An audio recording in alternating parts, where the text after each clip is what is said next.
کیوں کرائے جاتے ہیں؟ اس لیے کرائے جاتے ہیں کہ ان کا اذعان اور یقین اس بات پر ہو جس کی دعوت وہ لوگوں کو دے رہے ہیں۔ ایک پیغمبر کی حیثیت محض ایک فلسفی کی نہیں ہوتی، ایک حکیم کی نہیں ہوتی۔ پیغمبر استدلال کے مقدمات قائم کر کے آپ سے کوئی بات نہیں منواتا، وہ تو اس جگہ کھڑے ہو کر بات کرتا ہے کہ انی علی بینۃ من ربی، میں اپنے پروردگار کی طرف سے ایک واضح ہدایت پر ہوں۔ یہ روشنی، یہ واضح ہدایت، یہ اسی وقت لوگوں کے لیے متاثر کرنے کا ذریعہ بن سکتی ہے جب کہ اس کو اس اذعان کے ساتھ پیش کیا جائے کہ میں نے اس کو دیکھا ہے، میں اس کو جانتا ہوں، یہ میرا تجربہ ہے، یہ میرا مشاہدہ ہے۔ یعنی وہ دینی حقائق جن پر ہم ایمان رکھتے ہیں وہ ہمارے لیے تو تجربہ اور مشاہدہ نہیں ہوتے، ہم عقلی استدلال سے ان کو مانتے ہیں، لیکن پیغمبروں کے لیے ان کو ایک درجے میں تجربہ اور مشاہدہ بنایا جاتا ہے۔ دیکھا ہوگا آپ نے کہ سیدنا ابراہیم علیہ السلام نے سوال کیا تو اللہ تعالیٰ نے اس کے جواب میں یہ کہا کہ اچھی بات ہے، اگر اس معاملے میں تم اطمینان حاصل کرنا چاہتے ہو تو 4 پرندے لو۔ اب ایک واقعہ ہے نا، یعنی ایک مشاہدہ کرایا جائے گا، میں اس کی تفصیلات میں اس وقت نہیں جا رہا۔ اس طرح کے بہت سے معاملات آپ کو دوسرے نبیوں کے بارے میں بھی قرآن مجید میں لکھے ہوئے ملیں گے، بائبل میں لکھے ہوئے ملیں گے۔ سیدنا موسیٰ علیہ السلام کا واقعہ جس میں ان کے سامنے اس عالم کے بعض راز کھول دیے گئے، جس کو آپ واقعہ خضر کہتے ہیں، وہ بھی ظاہر ہے اسی نوعیت کا ایک مشاہدہ ہے۔ رسالت میں آپ صلی اللہ علیہ وسلم کو بھی اس طرح کے مشاہدات کرائے گئے۔ یہ جس کو آپ اسراء اور معراج کہتے ہیں، عام طور پر اس کو ایک واقعے کے طور پر لوگ بیان کر رہے ہوتے ہیں۔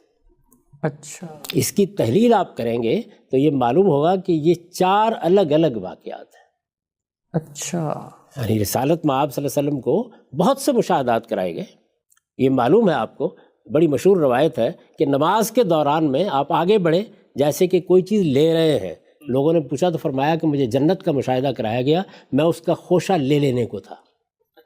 اس طرح کی اور بہت سی چیزیں آپ کو حدیث میں ملیں گی۔ تو یہ 4 الگ الگ واقعات ہیں۔ میں آپ کو ابھی بتاؤں گا کہ یہ کیسے الگ الگ واقعات ہیں جن کو جمع کر کے لوگوں نے اسراء اور معراج کا پورا قصہ تصنیف کیا ہے۔ اچھا، یعنی 4 قرآن مجید اور احادیث ان کو اسی طرح الگ الگ طریقے سے بیان کرتی ہیں۔ تو ان میں سے ایک ایک کو پہلے آپ لے لیجئے۔ پہلا واقعہ کیا ہے؟ پہلا واقعہ وہ ہے جو سورہ بنی اسرائیل میں بیان ہوا ہے، اور سورہ بنی اسرائیل کی بالکل ابتدا ہی میں بیان ہو گیا ہے۔ میں آپ کے سامنے اپنی تفسیر البیان سے اس کا ترجمہ رکھ دیتا ہوں، آپ پر واضح ہو جائے گا کہ قرآن مجید نے اس کو کس طرح بیان کیا۔ ایک ہی آیت ہے جس میں یہ بیان کیا گیا ہے، اور یہ سورہ بنی اسرائیل کی پہلی آیت ہے۔ اچھا، ارشاد فرمایا ہے، سبحان الذی اسریٰ بعبدہ لیلا من المسجد الحرام الی المسجد الاقصی الذی بارکنا حولہ لنریہ من آیاتنا انہ هو السمیع البصیر۔ ہر عیب سے پاک ہے وہ ذات جو اپنے بندے کو ایک رات مسجد حرام سے اس دور کی مسجد تک لے گئی جس کے ماحول کو ہم نے برکت دی ہے تاکہ اس کو ہم اپنی کچھ نشانیاں دکھائیں، بے شک وہی سمیع و بصیر ہے۔ ٹھیک، یہ واقعہ ہے، بس ایک اتنا ہی آیت بیان ہے۔ ہوا ہے، اچھا، ایک ہی آیت ہے، اتنا ہی بیان ہوا ہے۔ یعنی یہ واقعہ کہیں تفصیل سے نہیں قرآن مجید نے بیان کیا۔ اس میں کیا کہا گیا ہے کہ ایک رات اللہ تعالیٰ رسالت مآب صلی اللہ علیہ وسلم کو مسجد حرام سے، یعنی وہ مسجد جو سیدنا ابراہیم کی مسجد ہے جس کو آپ بیت اللہ کہتے ہیں، وہاں سے مسجد اقصیٰ لے گئے۔ ٹھیک، پیش نظر کیا تھا؟ پیش نظر یہ تھا کہ اللہ کی کچھ نشانیاں ہیں جو آپ کو وہاں دکھائی جائیں گی۔ ٹھیک، اور یہ کہا گیا ہے کہ ہم نے ایسا کیوں کیا؟ اس لیے کیا کہ انہ هو السمیع البصیر، بے شک وہی سمیع و بصیر ہے۔ میں اس وقت اس کی توضیح نہیں کر رہا، یہ ایک واقعہ ہے اور اتنا ہی قرآن مجید نے بیان کیا ہے۔ یہ آپ دیکھیے کہ اس سے زائد کوئی بات نہیں کہی گئی۔ جو زائد باتیں ہیں وہ آگے چل کے زیر بحث آئیں گی کہ وہ کیا ہیں، کب کہی گئی ہیں، کس طرح کہی گئی ہیں۔ اتنی بات یہاں بیان ہوئی ہے۔ اگر آپ روایتوں میں بھی اس کو دیکھیں تو آپ پر یہ واضح ہو جائے گا کہ اتنا ہی واقعہ ہے جس کو الگ سے بیان کیا جاتا ہے۔ اچھا، اس واقعے میں سوالات بھی پیدا ہو سکتے ہیں، آپ بعض توضیحات بھی طلب کر سکتے ہیں، لیکن ان سے فی الحال صرف نظر کریں۔ ٹھیک، ایک واقعہ ہی ہے، یہ ایک واقعہ ہے۔ اب ظاہر ہے کہ اس واقعے کے بارے میں یہ سوال پیدا ہوتا ہے کہ یہ کیا بیداری میں ہوا یا کسی اور حالت میں آپ کو لے جایا گیا؟ یہ سوال پیدا ہوتا ہے۔ جب آپ پڑھتے ہیں تو الفاظ سے اس کا بھی احتمال سامنے آتا ہے کہ یہ بیداری میں ہوا ہو، اور قرآن مجید اور بائبل اور دوسرے صحائف کو جب آپ دیکھتے ہیں تو اس کا بھی احتمال ہوتا ہے کہ یہ کوئی رویا ہو، یہ کوئی روحانی تجربہ ہو۔ 2 احتمالات تھے۔ قرآن مجید کثیر دلالہ ہے، وہ جب کسی چیز کو بیان کرتا ہے اور بیان کر کے لوگوں تک اس کا ابلاغ کرنا چاہتا ہے تو کوئی ابہام باقی نہیں رہنے دیتا۔ چنانچہ ہم یہ دیکھتے ہیں کہ اسی سورہ بنی اسرائیل کی آیت 60 میں آگے جا کر یہ بالکل واضح کر دیا ہے کہ یہ ایک رویا تھا، یعنی خواب تھا۔ میں اس پر بعد میں بات کروں گا کہ رویا کا مطلب کیا ہے، رویا سے کیا مراد ہے، یہ سب آگے جا کے زیر بحث آئے گا۔ پہلے یہ اصولی بات سمجھ لیجئے کہ اس میں میرے کوئی رائے قائم کرنے، آپ کے کوئی رائے قائم کرنے کا کوئی سوال ہی باقی نہیں رہے گا۔ قرآن نے واضح بتا دیا، قرآن مجید نے بالکل واضح طور پر بتا دیا ہے۔ یہ استاذ امام کی تفسیر تدبر قرآن ہے۔ تدبر قرآن میں اسی سورہ بنی اسرائیل میں یہ چیز زیر بحث آئی ہے۔ اب یہ سن لیجئے کہ وہ کیا کہتے ہیں اس کے بارے میں۔ وہ یہ کہتے ہیں کہ رہا یہ سوال کہ یہ جو کچھ آپ کو دکھایا گیا، یعنی کیا، یہ کہ مسجد حرام سے مسجد اقصیٰ تک رات میں آپ کو لے جایا گیا تاکہ اللہ کی بہت سی نشانیاں آپ کے سامنے واضح کی جائیں۔ ٹھیک۔ رہا یہ سوال کہ یہ جو کچھ آپ کو دکھایا گیا رویا میں دکھایا گیا یا بیداری میں، تو اس سوال کا جواب اسی سورہ میں آگے قرآن نے خود دے دیا۔ اچھا، یعنی قرآن نے خود دے دیا ہے۔ اور میں نے عرض کیا یہ کون سی آیت ہے؟ اسی سورہ بنی اسرائیل کی آیت 60۔ آیت 60 وہ آیت کیا ہے؟ وَمَا جَعَلْنَا الرُّؤْيَا الَّتِي يَرَيْنَكَ إِلَّا فِتْنَةً لِلنَّاسِ، اور ہم نے اس رویا کو جو ہم نے تمہیں دکھائی لوگوں کے لیے فتنہ بنا دی۔ ٹھیک۔ یہ رویا وہی رویا ہے جس کا ذکر اوپر ہو چکا، جس کی وضاحت میں اس سے پہلے کر چکا ہوں۔ اس کو خود قرآن نے رویا قرار دیا۔ رویا پر ہم بعد میں بات کریں گے کہ اس کی نوعیت کیا ہوتی ہے۔ خود قرآن نے رویا قرار دیا ہے۔ آپ یہ سوال کر سکتے ہیں کہ کیا استاذ امام نے اس آیت سے استشہاد کیا ہے؟ میں یہ عرض کرتا ہوں کہ اس امت کے تمام جلیل القدر مفسرین یہی بات کہتے ہیں کہ یہ رویا تھا، یہ رویا تھا۔ اچھا، جلیل القدر مفسرین یہی بات کہتے ہیں کہ یہ قرآن مجید میں جو واقعہ بیان ہوا ہے سورہ بنی اسرائیل کی آیت 60 میں اسی کا ذکر ہے۔ یعنی اسی کو ریفر کر رہی ہے آیت 60 جو پہلی آیت میں واقعہ بیان ہوا ہے۔ اس لیے کہ عربیت میں اس کے سوا کوئی گنجائش نہیں ہے۔ وہ کیسے جی؟ اس لیے کہ جب آپ ایک واقعہ بیان کرتے ہیں اور پھر الف لام کے ساتھ کسی چیز کو اس طرح لاتے ہیں تو اس میں کوئی دوسری رائے ہو نہیں سکتی۔ میں وہ بھی آپ کے سامنے پیش کر دیتا ہوں۔ یہ دیکھیے، یہ ابن کثیر ہے جی۔ آپ جانتے ہیں کہ ابن کثیر معصور تفسیر نقل کرتے ہیں، یعنی صحابہ کی تفسیریں، تابعین کی تفسیریں، ان سے پہلے کے جو علماء ہیں ان کی تفسیریں اجماعی رائے سے کبھی انحراف نہیں کرتے، اور عام طور پر روایتی طبقے میں اس کو مستند ترین تفسیر مانا جاتا ہے۔ ایسے ہی ہے۔ ابن کثیر نے ابن جریر کا خلاصہ کیا۔ ابن جریر میں وہ سب اقوال جمع کر دیے گئے ہیں جو اس زمانے تک صحابہ کے، تابعین کے، تبع تابعین کے یا دوسرے اہل علم کے ان کو ملے ہیں۔ یہ بار بار اس کا حوالہ دیتے ہیں اس لیے کہ وہ پہلا مجموعہ ہے۔ اس آیت پر تبصرہ کرتے ہوئے دیکھیے یہ کیا کہہ رہے ہیں۔ یہ کہہ رہے ہیں کہ یہ جو آیت 60 جس کے الفاظ یہ ہیں کہ وما جعلنا الرؤیا التی ارینک، یہ جو ہم نے رویا تمہیں دکھائی ہے، اوپر پہلے وہ رویا بیان ہو گیا ہے، اس کے بعد اللہ تعالیٰ نے فرمایا کہ یہ رویا جو ہم نے تمہیں دکھائی ہے۔ اب یہ اس کے اوپر بات کر رہے ہیں کہ بعض لوگوں نے اس رویا کی کچھ اور تفسیر کرنے کی کوشش کی، اچھا، لیکن ابن جریر نے ان کو قبول نہیں کیا۔ یہاں سے بات شروع کر رہے ہیں۔ ان کے الفاظ سن لیجئے، کہتے ہیں وَلِحَاظِ اختار ابن جریر ان المراد بذالک لیلۃ الاسراء، یعنی یہ دلائل ہیں جن کی وجہ سے ابن جریر نے یہی بات اختیار کی ہے کہ اس سے مراد، یعنی اس الرویا سے مراد لیلۃ الاسراء ہے، وہی رات میں مسجد حرام سے مسجد اقصیٰ تک لے جانے کا واقعہ جو پہلی آیت میں پہلی آیت میں بیان ہوا ہے۔ اس کے بعد دیکھیے کیا کہتے ہیں کہ کیوں قال لاجماع الحجہ من اہل التاویل علی ذالک اے فی الرؤیا، اس لیے کہ جتنے بھی بڑے بڑے مفسرین ہیں ان میں سے جن کو حجت کی حیثیت حاصل ہے، ہم کہتے ہیں نا غزالی کو حجت الاسلام، یعنی بڑے بڑے جتنے مفسرین ہیں، اکابر مفسرین جن کو حجت کی حیثیت حاصل ہے، وہ سب یہی رائے رکھتے ہیں۔ ٹھیک۔ تو اب میں نے آپ سے عرض کیا تھا نا کہ سلف و خلف میں جلیل القدر محققین کا یہی نقطہ نظر ہے۔ ٹھیک۔ وہ نقطہ نظر کیا ہے؟ وہ یہ ہے کہ سورہ بنی اسرائیل کی ابتدا میں جو واقعہ بیان ہوا ہے اسی واقعے کو قرآن مجید نے اس سورہ کی آیت 60 میں رویا کہا ہے۔ ٹھیک ہو اس لیے اس میں تو کوئی اختلاف ہے ہی نہیں، قابل ذکر اختلاف نہیں ہے۔ میں نے عرض کیا کچھ لوگوں نے اختلاف کیا ہے لیکن کوئی قابل ذکر اختلاف نہیں ہے۔ جلیل القدر مفسرین محققین یہی مانتے ہیں کہ واقعہ سورہ بنی اسرائیل کی ابتدا میں بیان کیا گیا ہے، اس کی حقیقت کی طرف آیت 60 میں اشارہ کیا گیا ہے، اور صریح لفظوں میں یہ بیان کر دیا گیا ہے کہ یہ رویا تھا۔ یہ پہلا مشاہدہ ہے جو سورہ بنی اسرائیل میں بیان ہوا ہے، اور یہ رویا تھا۔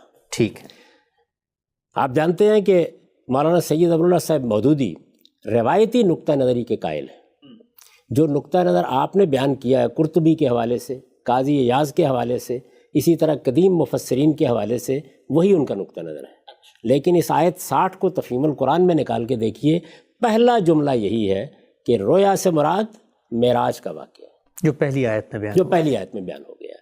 تو اس لیے یہ کہ پہلی آیت میں کیا واقعہ بیان ہوا ہے، اس کا ترجمہ میں نے جو آپ کو پڑھ کر سنایا وہ وہی ترجمہ ہے جو اس امت میں ہمیشہ اکابر مفسرین کرتے رہے۔ میں پھر عرض کر دوں کہ یہ معاملہ نہیں ہے کہ اگر اکابر مفسرین نہ کرتے تو اختلاف نہیں ہو سکتا تھا۔ میں حقیقت کی طرف توجہ دلا رہا ہوں، وہی ترجمہ، اس میں کوئی اختلاف نہیں ہے۔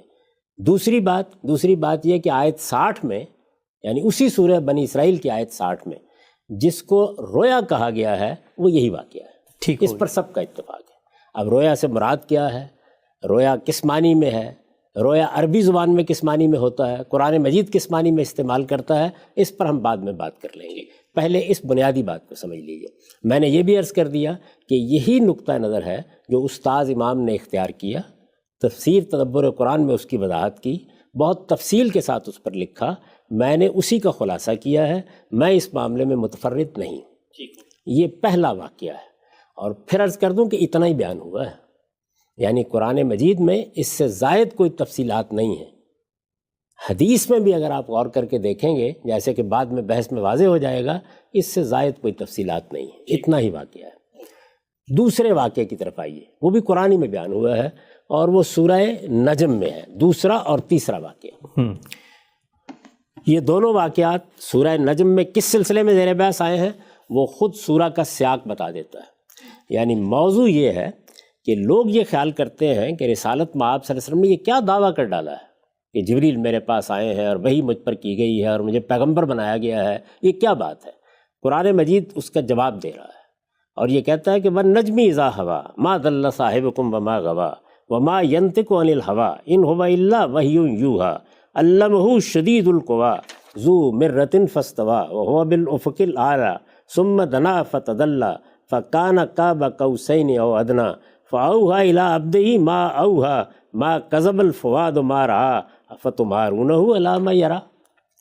تارے گواہی دیتے ہیں جب وہ گرتے ہیں کہ تمہارا رفیق نہ بھٹکا ہے نہ بہکا ہے، یعنی رسالت مآب صلی اللہ علیہ وسلم کے بارے میں وضاحت فرمائی ہے۔ وہ اپنی خواہش سے نہیں بولتا، یہ قرآن تو ایک وحی ہے جو اسے کی جاتی ہے، اس کو ایک زبردست قوتوں والے نے تعلیم دی ہے، یعنی جبریل امین نے اس کو ایک زبردست قوتوں والے نے تعلیم دی ہے، جو بڑا صاحب کردار، بڑا صاحب حکمت ہے، چنانچہ وہ نمودار ہوا۔ ابھی دیکھیے یہ مشاہدہ ہے، یہ تیسرا مشاہدہ ہے، معاف کیجیے گا دوسرا مشاہدہ ہے۔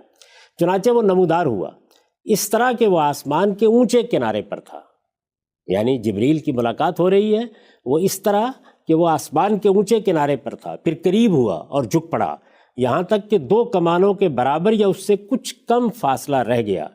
پھر اللہ نے وحی کی اپنے بندے کی طرف، جو وحی کی، جو کچھ اس نے دیکھا وہ دل کا وہم نہ تھا۔ اب کیا تم اس چیز پر اس سے جھگڑتے ہو جو وہ آنکھوں سے دیکھ رہا ہے؟ یعنی قرآن مجید نے یہ بھی بیان کر دیا کہ یہ مشاہدہ کیسے ہوا، یہ انہی آنکھوں سے ہوا۔ وہاں کیا کہا ہے، وہ ایک رویا تھا، یہاں کیا فرمایا ہے، وہ ان آنکھوں سے دیکھ رہا تھا، اور زمین پہ دیکھ رہا تھا، اسی لیے اور زمین پر کھڑے ہوئے دیکھ رہا تھا۔ افق سے نمودار ہوئے جبریل امین، یہ بتایا گیا کتنے قریب آ گئے، اس کی پوری تصویر کھینچ دی گئی ہے۔ تو یہ دوسرا مشاہدہ ہے۔ اس کے بعد تیسرا دیکھیے، وَلَقَدْ رَآهُ نَزْلَةً أُخْرَىٰ عِندَ سِدْرَةِ الْمُنتَهَىٰ عِندَهَا جَنَّةُ الْمَأْوَىٰ إِذْ يَغْشَى السِّدْرَةَ مَا يَغْشَىٰ مَا زَاغَ الْبَصَرُ وَمَا طَغَىٰ لَقَدْ رَأَىٰ مِنْ آيَاتِ رَبِّهِ الْكُبْرَىٰ۔ اور اس نے ایک مرتبہ پھر یعنی ایک مشاہدہ، اب یہ دوسرا، اس سورہ میں دوسرا، اور اگر ہم اس مشاہدے کو بھی شامل کر لیں جو سورہ بنی اسرائیل میں زیر بحث آ چکا ہے تو تیسرا۔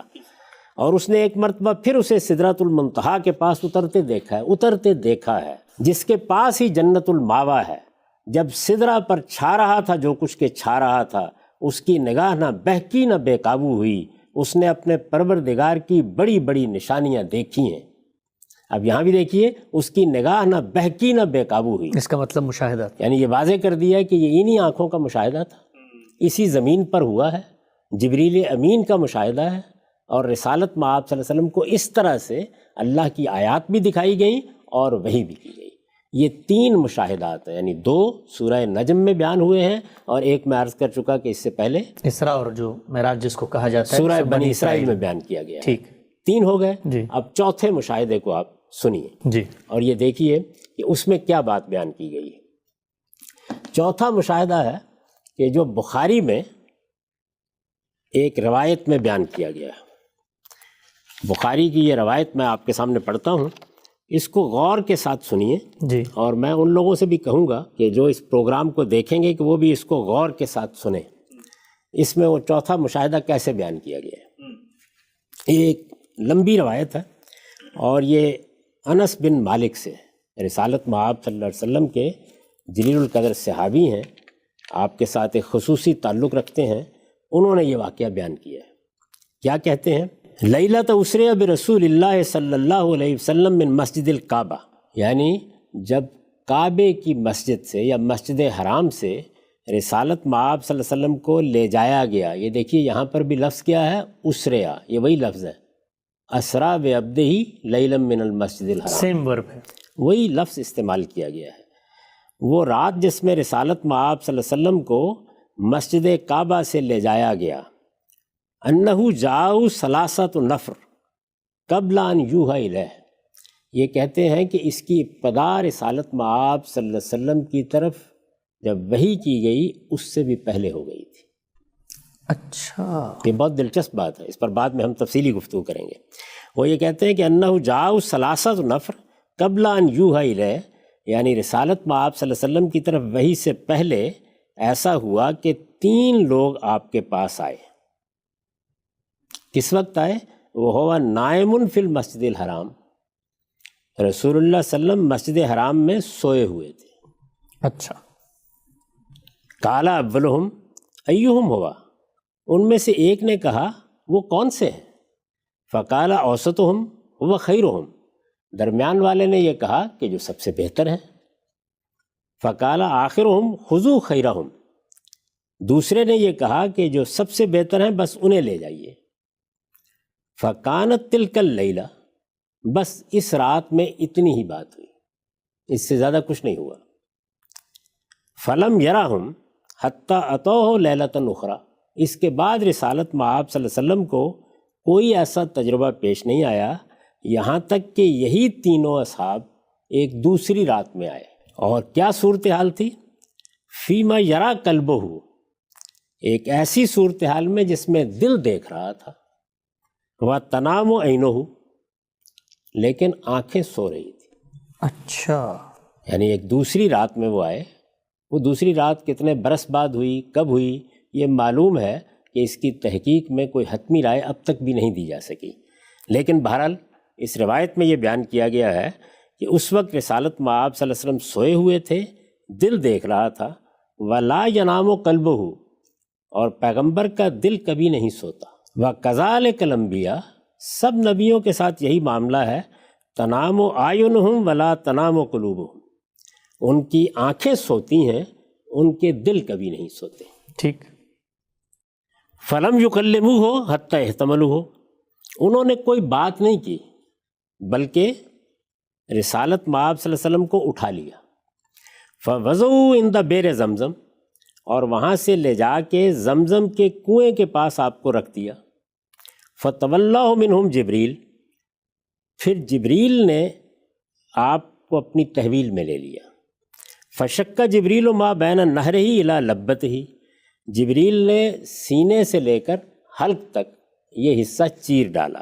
حتی فرغ من صدرہ و جوفہ، جو کچھ پیٹ میں تھا اور سینے میں تھا وہ سب نکال دیا۔ فغسلہ من ماء زمزم بیدہ، اور پھر اپنے ہاتھوں سے نبی صلی اللہ علیہ وسلم کو زمزم کے پانی کے ساتھ غسل دیا، حتیٰ ان کا جوفہ ہو، یہاں تک کہ آپ کا پیٹ پوری طرح صاف کر دیا۔ کس چیز سے صاف کر دیا؟ کوئی ذکر نہیں۔ عام طور پر اہل علم یہ سمجھتے ہیں کہ وہ جتنی چیزیں انسان کے اندر بشری تقاضوں سے ہوتی ہے، کینہ ہے، حسد ہے، دشمنی ہے، یا اور اس طرح کی چیزیں ہیں، وہ سب نکال دیں۔ ثم اوتیا بتستم من ذہب، پھر اس کے بعد ایک سونے کا تشت لایا گیا، فیہ طورم من ذہب، اس میں سونے ہی کا ایک آفتابہ تھا، محشوباً ایماناً و حکمہ، یہ آفتابہ ایمان اور حکمت سے بھرا ہوا تھا۔ فحشا بہی صدرہ و لگا دیدہ، تو جبریل نے اس آفتابے سے ایمان و حکمت لے کر آپ کے سینے کو بھی اس سے بھر دیا اور آپ کے حلق کی رگوں کو بھی اس سے بھر دیا، یعنی عروق کا حلقے ہی۔ ثم اطبقہ، پھر سینے کو سی دیا۔ ثم عرج بہ الی السماء الدنیا، پھر رسول اللہ کو لے کے وہ سمائے دنیا کی طرف پرواز کر گئے۔ اچھا، ثم عرج بہ الی السماء الدنیا فضرب بابا من ابوابها، وہاں جا کے انہوں نے آسمان کے دروازوں میں سے ایک دروازے کو کھٹکھٹایا۔ فنادوا اہل السماء، اوپر سے آواز آئی، آسمان کے فرشتوں کی آواز آئی، من ھذا، کون آیا ہے؟ فقال جبریل، انہوں نے کہا کہ جبریل ہوں۔ جیسے ہم لوگ کہیں جاتے ہیں دروازہ کھٹکھٹاتے ہیں تو کہتے ہیں نا کہ فلاں ہے، من ھذا، فقال جبریل، انہوں نے جواب دیا جبریل، قالوا ومن معک، آپ کے ساتھ کون ہے؟ قال مائی محمد، میرے ساتھ محمد ہیں۔ قال وقد بعث، اوپر سے پوچھا گیا کیا ان کو بلایا گیا ہے؟ قال نعم، انہوں نے کہا کہ ہاں ان کو بلایا گیا ہے۔ قالوا فمرحبا بہ واہلا، تو پھر خیر مقدم ہے۔ ظاہر ہے عربی زبان میں یہ مرحباً، اہلاً، یہ خیر مقدم کے الفاظ ہیں، آپ جانتے ہیں۔ فیستبشر بہ اہل السماء، اہل السماء آسمان والے ان کے آنے پر بہت خوش ہیں۔ لا یعلم اہل السماء بما یرید اللہ بہ فی الارض حتی یعلمہم، یہاں پر ایک توضیحی جملہ ہے کہ یہ بات کہ کسی کو اللہ تعالیٰ نے بلایا ہے یا کوئی معاملہ ہوا ہے تو آسمان کے فرشتوں کو اس وقت تک اس کی خبر نہیں ہوتی جب تک اللہ تعالیٰ خود اطلاع نہیں دیتے۔ ایسے ہی ہوتا ہے، یہ گویا ایک یوں سمجھ لیجئے کہ دفع دخل مقدر ہے کہ یہ کیوں پوچھ رہے ہیں، کیا ان کو معلوم نہیں تھا؟ تو وہ بتاتے ہیں کہ ان کو بھی نہیں معلوم تھا۔ فوجد فی السماء الدنیا آدم، تو اس پہلے آسمان میں، آسمان دنیا میں یعنی قریبی آسمان یا پہلا آسمان کہیے، اس میں کس کو دیکھا؟ آدم علیہ السلام کو دیکھا۔ فقال لہ جبریل، جب آدم علیہ السلام کو دیکھا تو جبریل نے کہا ھذا ابوک، یہ آپ کے والد ہیں، ابو الآباء ہیں، یعنی رسالت میں آپ صلی اللہ علیہ وسلم کو جبریل نے تعارف کرایا، یہ آپ کے والد ہیں، ھذا ابوک۔ فسلم علیہ، تو آپ نے ان کو سلام کیا۔ فسلم علیہ ورد علیہ آدم، جبریل نے پہلے یہ کہا کہ فسلم علیہ، ان کو سلام کیجئے، آپ یہ آپ کے والد ہیں، آپ انہیں سلام کیجئے۔ سلام کیا اور سلام کا سیدنا آدم نے جواب دیا۔ وقال مرحبا واہلا بابنی، اور انہوں نے کہا کہ میرے بیٹے کا خیر مقدم ہے۔ نعم الابن انت، آپ کتنے اچھے بیٹے ہیں۔ اچھا، فاذا هو فی السماء الدنیا بنہرین یتردان، تو اسی اثناء میں انہوں نے دیکھا کہ اس آسمان دنیا میں، یعنی وہ جو پہلا آسمان ہے، اس میں دو نہریں جاری ہیں۔ فقال ما ھذا النہران یا جبریل، تو پوچھا کہ جبریل یہ دو نہریں کیا ہیں؟ قال ھذا النیل والفرات انصرہما، یہ نیل اور فرات ہیں، یہ جو عراق میں اور مصر میں دو دریا بہتے ہیں، یہ نیل اور فرات ہیں، یہ ان کی جڑ ہے، یہ ان کی اصل ہے، یعنی ان کی حقیقت یہاں اس طرح سے ہے۔ ثم مضی بہ فی السماء، پھر وہ لے کے آپ کو آسمان میں چلے گئے۔ فاذا ہوا بنہر آخر، وہاں ایک اور نہر بہہ رہی تھی، علیہ کثر من لولیم و زبرجد، اس میں موتی اور زمرد کا ایک محل تھا۔ فضرب یدہ، رسول اللہ نے ہاتھ مارا تو کیا ہوا؟ فاذا ہوا مسک، تو معلوم ہوا کہ وہ جو مٹی ہے وہاں اس نہر کے کنارے کی، وہ اصل میں مشک ہے۔ قال ما ھذا یا جبریل، پوچھا جبریل یہ کیا ہے؟ قال ھذا الکوثر الذی خبأ لک ربک، یہ وہ کوثر ہے جو اللہ نے آپ کے لیے چھپا کر رکھا ہوا ہے، یعنی جو آپ کو قیامت میں دیا جائے گا، جیسے کہ عام طور پر دوسری روایتوں سے معلوم ہوتا ہے۔ ثم عرج الی السماء الثانیہ، پھر دوسرے آسمان کی طرف گئے، فقالت الملائکہ لہو مثل ما قالت لہو الاولی، پہلے آسمان پر جو سوال و جواب ہوا تھا وہی سوال و جواب وہاں بھی ہوا، من ھذا، کون ہے یہ؟ قال جبریل، انہوں نے کہا کہ میں جبریل ہوں۔ قالوا ومن معک، آپ کے ساتھ کون ہے؟ قالوا محمد، قال محمد، انہوں نے کہا کہ محمد صلی اللہ علیہ وسلم ہے۔ قالوا وقد بعث الیہ، انہوں نے سوال کیا کیا ان کو بلایا گیا ہے؟ قال نعم، انہوں نے کہا کہ ہاں۔ قالوا مرحبا بہ اعلیٰ، انہوں نے بھی اسی طریقے سے خیر مقدم کے الفاظ کہے۔ ثم عرج بہ الی السماء الثالثہ، پھر اس کے بعد وہ ان کو لے کے یعنی رسول اللہ کو لے کے تیسرے آسمان پر چلے گئے۔ وقالوا لہ مثل ما قالت الاولی والثانیہ، وہاں پر بھی یہی سوال جواب ہوا، جیسے پہلے آسمان پر ہوا تھا جیسے دوسرے پر ہوا تھا۔ ثم عرج بہ الی الرابعہ، پھر چوتھے آسمان پر لے گئے، فقالوا لہ مثل ذلک، وہاں پر بھی وہی سوال و جواب ہوئے۔ ثم عرج بہ الی السماء الخامسہ، پھر پانچویں آسمان پر لے گئے، فقالوا مثل ذلک، وہاں پر بھی اسی طرح کے سوال جواب ہوئے۔ ثم عرج بہ الی السماء السادسہ، پھر وہاں سے چھٹے آسمان پر لے گئے، فقال لہ مثل ذلک، وہاں پر بھی اسی طرح کے سوالات ہوئے۔ ثم عرج بہ الی السماء السابعہ، پھر ساتویں آسمان پر لے گئے، فقال لہ مثل ذلک، وہاں پر بھی اسی طرح کے سوالات کیے گئے۔ کل سماء فیہا انبیاء قد سماہم، یعنی جب یہ سارے کے سارے معاملات بیان ہو رہے تھے تو ہر آسمان میں کچھ انبیاء تھے جن سے ملاقات ہوئی، ان کے نام بیان کیے گئے تھے۔ یہ کہتے ہیں کہ فَأَوْحَيْتُ مِنْهُمْ ادریس فی الثانیہ، میں جو یاد رکھ سکا ہوں ان میں سے تو وہ یہ ہے کہ ادریس سے ملاقات ہوئی تھی دوسرے آسمان میں، وہارون فی الرابعہ، اور چوتھے آسمان پر ہارون سے ملاقات ہوئی تھی، وآخر فی الخامسہ لم احفظ اسمہ، اور پانچویں پر بھی کسی سے ملاقات ہوئی تھی لیکن مجھے اس کا نام یاد نہیں رہا۔ وابراہیم فی السادسہ، اور ابراہیم سے چھٹے آسمان پر، وموسیٰ فی السابعہ، اور موسیٰ سے ساتویں آسمان پر، بتفضیل کلام اللہ، ان کو چونکہ اللہ تعالیٰ نے دنیا میں یہ شرف بخشا کہ ان کے ساتھ کلام کیا تو وہاں پہ وہ ساتویں آسمان پر تھے، یعنی بہت بلندی پر تھے۔ فقال موسیٰ، جب انہوں نے دیکھا کہ یہ محمد ہیں اور جبریل ان کو لے کے آئے ہیں تو موسیٰ نے کہا ربی لم اظن یرفع علی احد، پروردگار میرا تو یہ گمان نہیں تھا کہ مجھ سے بھی کوئی اوپر جائے گا۔ ثم علا بہی، لیکن جبریل بہرحال اوپر لے گئے، فوق ذالک بما لا یعلمہ الا اللہ، ان بلندیوں پر جن کو اللہ کے سوا کوئی نہیں جانتا۔ حتیٰ جاء سدرۃ المنتہا، یہاں تک کہ سدرۃ المنتہا پر پہنچ گئے۔ وَدَنَا الْجَبَّارُ رَبُّ الْعِزَّةِ فَتَدَلَّى حَتَّى كَانَ مِنْهُ قَابَ قَوْسَيْنِ أَوْ أَدْنَىٰ، وہاں پر ذات خداوندی کا نزول ہوا، یعنی نیچے آئے اللہ تعالیٰ، نیچے آئے یعنی اس کی کیفیت کی تھی وہ نہیں بیان کی گئی، لیکن اس طرح کہ گویا 2 کمان یا اس سے کم کا فاصلہ رہ گیا۔ فَأَوْحَى اللَّهُ فِيمَا أَوْحَىٰ إِلَيْهِ، اس موقع پر اللہ نے جو وحی کرنا تھی وہ کی۔ 50 صلاۃ علی امتک کل یوم واللیلہ، اس میں 50 نمازیں فرض کی گئیں تمہاری امت پر جو دن رات میں پڑھنی ہے۔ اچھا۔ ثم ہبطا، پھر نیچے آ گئے، حتیٰ بلغ موسیٰ، یہاں تک کہ موسیٰ علیہ السلام کے پاس پہنچے، یعنی 7ویں آسمان پر موسیٰ علیہ السلام تھے، ان کے پاس سے گزرتے ہوئے اوپر گئے، بارگاہ خداوندی میں حاضری ہوئی، حاضری میں بہت قرب حاصل ہوا، اس کے بعد واپسی ہوئی تو یہ 50 نمازیں لے کے آ گئے۔ اب جب نیچے آئے، ثم ہبط حتیٰ بلغ موسیٰ، نیچے آئے یہاں تک کہ موسیٰ کے پاس پہنچ گئے، فاحتبسہ موسیٰ، تو انہوں نے روک لیا۔ فقال یا محمد ماذا عہدہ الیک ربک، انہوں نے کہا کہ محمد اللہ تعالیٰ نے کیا ذمہ داری ڈالی ہے آپ پر، یعنی آپ گئے تھے تو کیا چیز لے کے آئے ہیں؟ قال عہدہ الیہ 50 صلاۃ کل یوم ولیلہ، یہ ہر دن رات میں، یہ 24 گھنٹوں میں 50 نمازیں ہیں جو ہم پر فرض کر دی گئی ہیں۔ قال ان امتک لا تستطیع ذلک، انہوں نے فرمایا کہ تمہاری امت یہ نہیں پڑھ سکے گی، یہ اس کے بس کی چیز نہیں ہوگی، فرض لوٹ جاؤ۔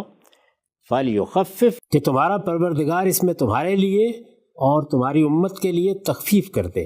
فَالْتَفَتَ النَّبِيُّ إِلَىٰ جِبْرِيلَ، رسول اللہ صلی اللہ علیہ وسلم نے جبریل کی طرف دیکھا، كَأَنَّهُ يَسْتَشِيرُهُ فِي ذَلِكَ، گویا کہ اس معاملے میں مشورہ کرنا چاہتے ہیں کہ کیا مجھے جانا چاہیے، دوبارہ پوچھنا چاہیے۔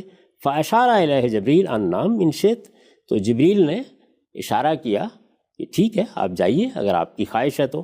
فعلا بہی الجبار، تو پھر وہ لے کے اسی جگہ ذات خداوندی کے پاس پہنچ گئے، یعنی بارگاہ میں چلے گئے۔ کالا وہ ہوا مکانہ ہو، پھر اسی جگہ پر جہاں پہلے ملاقات ہوئی تھی اسی جگہ کھڑے ہو کر رسول اللہ صلی اللہ علیہ وسلم نے کہا یا ربی خفف عنا، پروردگار ہمارے لیے اس میں تخفیف کر دیجئے، کمی کر دیجئے، ذمہ داری کم کر دیجئے۔ فإن امتی لا تستطیع ھذا، اس لیے کہ میری امت اس کی طاقت نہیں رکھتی۔ فوضع عنہ 10 صلوات، تو اللہ تعالیٰ نے 10 نمازیں کم کر دی۔ اچھا، ثم رجع الی موسیٰ، پھر لوٹ کے آئے، فاحتبسہ، تو انہوں نے پھر روک لیا۔ فلم یزل یرددہ موسیٰ الی ربہ حتی صارت الی 5 صلوات، اسی طریقے سے وہ لوٹاتے رہے، ایسے ہی یہ واپس جاتے رہے یہاں تک کہ 5 نمازیں رہ گئیں، یعنی بار بار تخفیف کی، کمی کرنے کی درخواست کی گئی اور وہ منظور ہوتی چلی گئی یہاں تک کہ 5 نمازیں رہ گئیں۔ ثم احتبسہ موسیٰ عند الخمس، ان 5 نمازوں کو لے کر جب واپس آئے تو اس پر بھی موسیٰ نے روک لیا، اچھا، اور انہوں نے روک کر کہا فقال یا محمد واللہ لقد راودت بنی اسرائیل قومی علی ادنی من ھذا، انہوں نے کہا محمد حقیقت یہ ہے، خدا گواہ ہے، میں نے اپنی قوم بنی اسرائیل کو اس سے کم پر راضی کرنا چاہا، اس کی ترغیب دی، لیکن کیا ہوا؟ فضعفوا فترکوہ، لیکن وہ کمزور ثابت ہوئے اور انہوں نے ان کو ترک کر دیا۔ فامتک اضعف اجسادا وقلوبا وابدانا وابصارا واسماء، یہ جو تمہاری امت ہے یہ تو اس کے مقابلے میں جسم کے لحاظ سے بھی کمزور ہے، دل کے لحاظ سے بھی کمزور ہے، بدن کے لحاظ سے بھی کمزور ہے، اور سمع و بصر کے لحاظ سے بھی کمزور ہے، یعنی صلاحیتیں، قوتیں، جو کچھ بھی انسان کے خصائص ہو سکتے ہیں۔ انہوں نے کہا کہ میری قوم، میری امت بنی اسرائیل اس معاملے میں مضبوط تر تھے، اس کے باوجود وہ کمزوری دکھا گئے۔ فرجے فلیخفف عنک ربک، کہ تمہارا پروردگار اس میں تمہارے لیے تخفیف کر دے۔ کل ذالک یلتفت النبی الی جبریل، ہر موقع پر جبریل کی طرف رسول اللہ دیکھتے تھے، لیشیر علیہ، کہ وہ مشورہ دیں کہ آپ کو جانا چاہیے یا نہیں جانا چاہیے۔ ولا یکرہ ذالک جبریل، جبریل اسے ناپسند نہیں کرتے تھے، یعنی وہ عام طور پر یہی کہتے تھے کہ آپ چاہتے ہیں تو ضرور چلے جائیں۔ فرفعوا عند الخامسہ، تو وہ 5ویں مرتبہ بھی لے کر چلے گئے۔ فقال یا رب ان امتی ضعفاء، تو رسول اللہ نے جا کر عرض کی کہ پروردگار میری امت کمزور لوگوں کی ہے، اجسادہم و قلوبہم و اسماؤہم و ابدانہم فخفف عنا، یعنی وہی چیزیں، کمزوری کے وہی پہلو جو سیدنا موسیٰ نے بیان کیے تھے وہ آپ نے گنوا دیے، اور پھر درخواست کی فخفف عنا، اس معاملے میں ہم پر کمی کی جائے، تخفیف کی جائے۔ فقال الجبار، ذات خداوندی کی طرف سے فرمایا گیا یا محمد، قال لبیک و صادق، یہ ظاہر ہے کہ حاضر ہوں، میں خدمت میں موجود ہوں۔ قال انہ لا یبدل القول لدی، اللہ تعالیٰ نے فرمایا میرے ہاں بات تبدیل نہیں کی جاتی۔ کما فرضت علیک فی ام الکتاب، جیسے کہ میں ام الکتاب میں، لوح محفوظ میں یہ فرض کر چکا ہوں۔ قال فکل حسنۃ بعشر امثالھا، تمہارے ہاں ہر نیکی پر 10 گنا اجر ملے گا۔ فہی 50 فی ام الکتاب، یہ ام الکتاب میں یا لوح محفوظ میں 50 نمازیں ہی رہیں گی۔ وہ 5 علیک، لیکن تم لوگوں پر یہ 5 نمازیں ہوں گی۔ یہ گویا اس کا جواب بھی دیا گیا اور حکمت بھی واضح کی گئی۔ فرجع الی موسیٰ، اب لوٹ آئے رسالت مآب صلی اللہ علیہ وسلم۔ فقال کیف فعلت، انہوں نے پھر پوچھا کیا ہوا؟ فقال خفف عنا آتانا بکل حسنۃ 10 امثال، خفف عنا، اللہ تعالیٰ نے اس میں تخفیف کر دی۔ کیسے تخفیف کی ہے؟ وہ یہ کہ ہمیں ہر نیکی کے اوپر 10 گنے اجر کا وعدہ کر دیا ہے۔ ٹھیک۔ قال موسیٰ قد واللہ راودت بنی اسرائیل علی ادنی من ذلک فترکوہ، انہوں نے پھر وہی بات کہی کہ بخدا میں نے تو بنی اسرائیل کو اس سے کم پر راضی کرنا چاہا لیکن وہ چھوڑ بیٹھے۔ ارجع الی ربک، آپ لوٹ کر جائیے، دوبارہ گزارش کیجیے، فلیخفف عنک اذن، اپنے پروردگار کی طرف لوٹ کے جائیے کہ وہ اس میں بھی آپ کے لیے تخفیف کر دے۔ قال رسول اللہ صلی اللہ علیہ وسلم، لیکن رسول اللہ صلی اللہ علیہ وسلم نے اس کے جواب میں فرمایا یا موسیٰ قد واللہ استحییت من ربی مما اختلفت الیہ، یہ بار بار جا کر اب تو مجھے شرم آتی ہے اپنے پروردگار سے، میں اب نہیں جاؤں گا۔ قال فاہبط بسم اللہ، اس پر جبریل نے کہا اللہ کے نام سے نیچے جائیے۔ اب ذرا سنیے، قال واستيقظ وهو فی مسجد الحرام، آنکھ کھلی تو آپ مسجد حرام میں تھے، خواب تھا۔ یعنی آپ دیکھیے شروع کہاں سے ہوئی یہ حدیث، یہ میں نے ساری تفصیل آپ کے سامنے رکھ دی ہے، پوری روایت لفظ بلفظ اسی طرح سے امام بخاری نے رقم ہے 7517، اس میں بیان کی ہے۔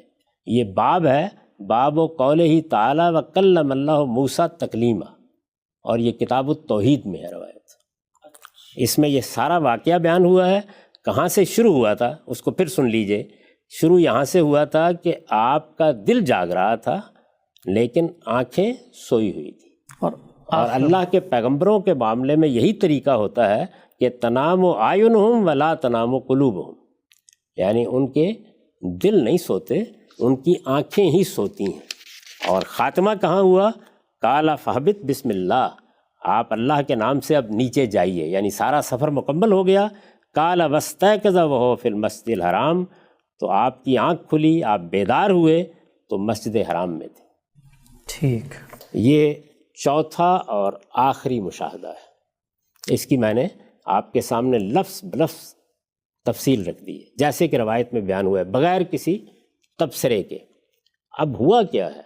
ہوا یہ ہے کہ ہمارے ہاں جب راویوں نے ان چیزوں کو بیان کیا ہے تو انہوں نے ان سب واقعات کو ملا دیا۔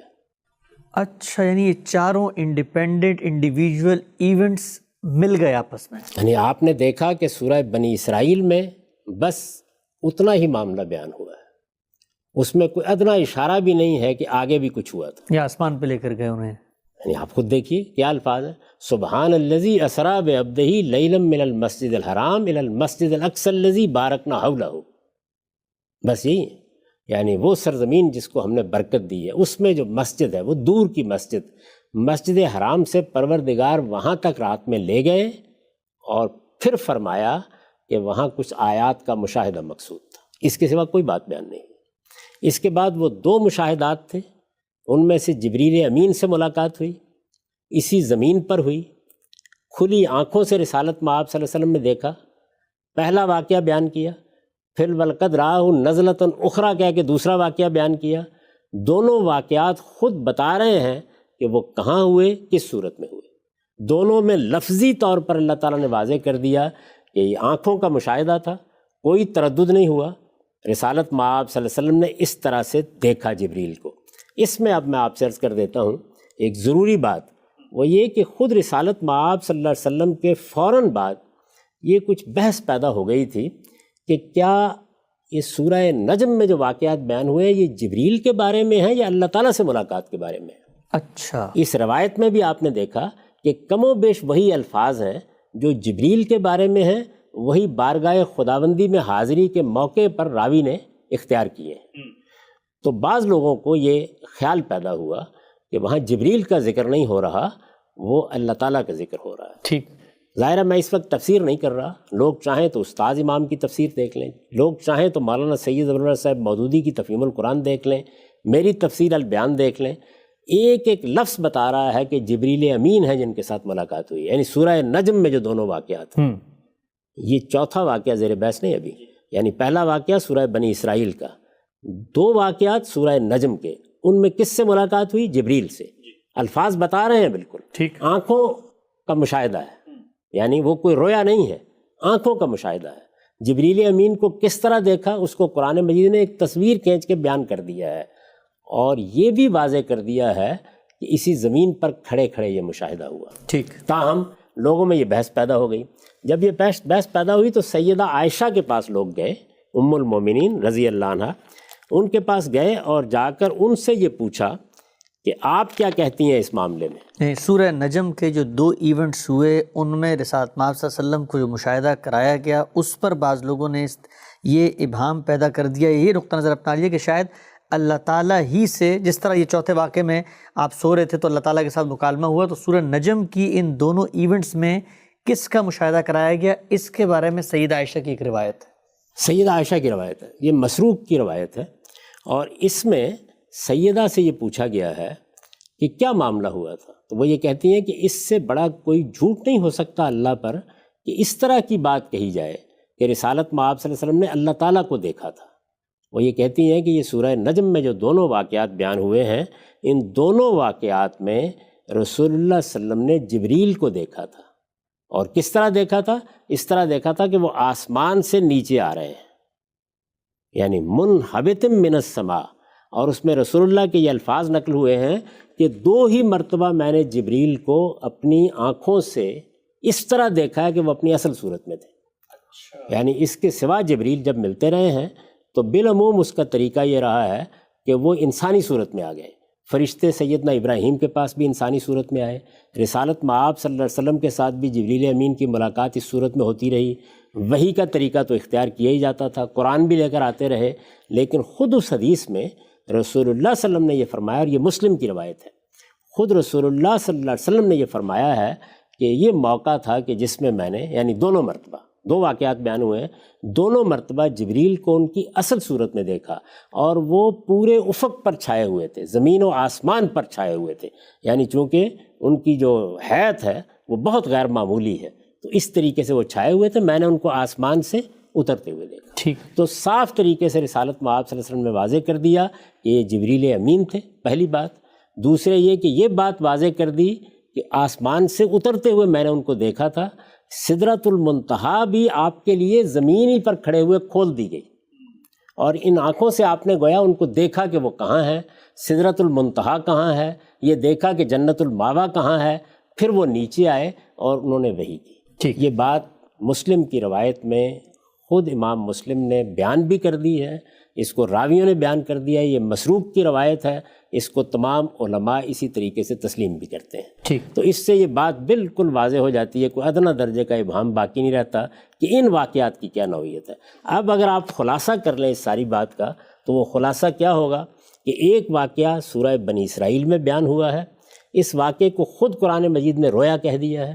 2 واقعات سورہ نجم میں بیان ہوئے ہیں, دونوں جبریل کے ساتھ اس زمین پر ملاقات کے واقعات ہیں. دونوں مشاہدات کی نوعیت یہ ہے کہ وہ ان کھلی آنکھوں سے کیے گئے ہیں, زمین پر کھڑے ہوئے کیے گئے ہیں. اس میں جبریل کو بھی اصل صورت میں دیکھا گیا ہے, اور جبریل امین دوسری مرتبہ سدرۃ المنتہا کے پاس تھے, تو یہ چیز بھی گویا زمینی پر کھڑے ہوئے آپ پر کھول دی گئی ہے. یہ بات الفاظ سے بھی واضح ہے, اس میں کوئی ادنیٰ تردد نہیں ہے. اور اس بات کو اس روایت میں رسالت مآب صلی اللہ علیہ وسلم نے سیدہ عائشہ کے استفسار پر وہ کہتی ہیں کہ میں وہ پہلی خاتون ہوں یا پہلی فرد ہوں جس نے اس معاملے میں خود رسول اللہ سے پوچھا. تو آپ نے بتایا کہ وہ جبریل امین تھے. دونوں مرتبہ جبریل امین آئے, اور منحبتم من السماء, وہ آسمان سے نیچے اترتے ہوئے میں نے ان کو دیکھا, ان کی اصل صورت میں دیکھا, اور اس وقت زمین اور آسمان پر گویا انہی کی شخصیت پوری طرح چھائی ہوئی تھی. یہ تفصیلات اس کی ہیں. اور آخری مشاہدہ یا آخری واقعہ وہ ہے جو میں نے آپ کو بیان کر دیا. اس میں راوی یہ خود بیان کر رہا ہے کہ رسالت مآب صلی اللہ علیہ وسلم سوئے ہوئے تھے, دل کی آنکھیں جاگ رہی تھیں, یہ آنکھیں بند تھیں, یہ مشاہدات پیش آئے, اس طریقے سے لے جایا گیا, اس طرح آپ کا سینہ صاف کیا گیا, اس طرح سے آسمان کی طرف عروج ہوا, اس طرح سے ایک ایک آسمان پر دستک دی گئی. پھر جب اس کے بعد جبریل نے یہ کہا کہ اب نیچے جائیے, تو آپ بیدار ہوئے, آپ کی آنکھ کھلی, آپ جاگے, تو آپ مسجد حرام میں تھے. ٹھیک ہے سر. یہ چاروں واقعات آپ کے سامنے آ گئے. تو یہ 4 واقعات ہیں جن کو, جس طرح کہ میں اس سے پہلے عرض کر چکا, راویوں نے جب بیان کرنا شروع کیا ہے تو انہوں نے کہیں ایک واقعہ بنا دیا, کہیں 2 واقعے بنا دیے. اس کے نتیجے میں اسراء و معراج کی وہ داستان وجود میں آئی ہے جو ہم عام طور پر سنتے ہیں. حقیقت یہ ہے جو میں نے آپ کے سامنے بیان کر دی. ہم سب بہت ہی تفصیل سے آپ نے یہ بتایا کہ یہ 4 مختلف واقعات ہیں, اور ان 4 مختلف واقعات کے معاملے میں بلکہ ایک اور دلچسپ پہلو ہم سب میں یہاں پر ضمنی پوچھنا چاہتا ہوں, وقت ہمارا ختم ہو رہا ہے, کہ معجزات سے ہم نے بات شروع کی تھی. آپ اس کا مطلب یہ ہے کہ جو روایت کے اندر معجزہ بیان ہوا ہے, ظاہری بات رسول اللہ صلی اللہ علیہ وسلم کو یہ ایک مشاہدہ کروایا گیا اور وہ آپ صلی اللہ علیہ وسلم نیند میں تھے, اس کو بھی پوری طریقے سے قبول کر رہے ہیں. یعنی قرآن کے 3 واقعات اور روایت کا واقعہ, کیا میں ٹھیک کہہ رہا ہوں یہ بات؟ اس میں کوئی تردد نہیں ہے. اس طرح کے مشاہدات اللہ اپنے پیغمبروں کو کراتا رہتا ہے, اس کی مثالیں قرآن مجید میں موجود ہیں. آپ دیکھیے سورہ بقرہ میں حزقیل پیغمبر کا ایک مشاہدہ بیان ہوا ہے, سیدنا ابراہیم کا مشاہدہ بیان ہوا ہے, سیدنا موسیٰ کے مشاہدات بیان ہوئے ہیں. اس میں اس عالم تکوین کو کھول دیا گیا, یہ بتایا گیا کہ دنیا میں جو کچھ تم دیکھتے ہو اس کے پیچھے کیا ہو رہا ہوتا ہے. اسی طرح کے مشاہدات رسالت مآب صلی اللہ علیہ وسلم کو بھی ہوئے, اور بھی ہوئے ہوں گے. آپ دیکھیے کہ ایک پورا کا پورا رویا کا باب ہوتا ہے حدیث کی کتابوں میں, جس میں رسالت مآب صلی اللہ علیہ وسلم کے رویا بیان کیے جاتے ہیں. اگر آپ ان کو جمع کریں تو ہو سکتا ہے 10-20 کے قریب واقعات آپ کو مل جائیں، لیکن یہ 4 بڑے واقعات ہیں جن میں سے 3 قرآن مجید نے بیان کیے ہیں اور 1 اس حدیث میں بیان ہوا ہے، اور یہ حدیث کس کی ہے؟ بخاری کی حدیث ہے، انس بن مالک رضی اللہ عنہ کی روایت ہے۔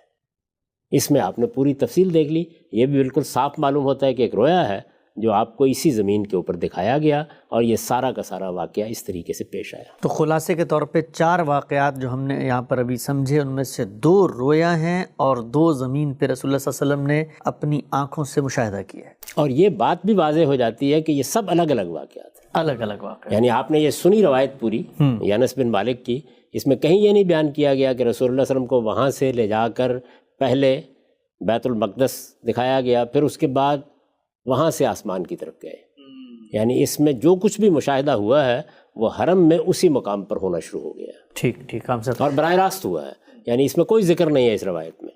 تو میں اس سے اس نتیجے پر پہنچاؤں گی، یہ 4 واقعات ہیں، چاروں بالکل الگ الگ واقعات ہیں، چاروں کی نوعیت بھی خود واضح کر دی ہے، یہاں روایت نے واضح کر دی ہے، وہاں قرآن نے واضح کر دی ہے، یعنی تینوں واقعات کے بارے میں صراحت سے بیان کر دیا کہ وہ کیا ہے، 2 کے بارے میں بتا دیا ہے کہ وہ عینی مشاہدہ ہے، 1 کے بارے میں بتا دیا ہے کہ وہ رویا ہے، اور یہ جو بخاری کی روایت ہے یہ میں نے آپ کے سامنے پڑھ کے سنا دی ہے کہ رسالت میں آپ صلی اللہ علیہ وسلم بیدار ہوئے، جاگے، آنکھ کھلی تو آپ کہاں تھے؟ مسجد حرام میں۔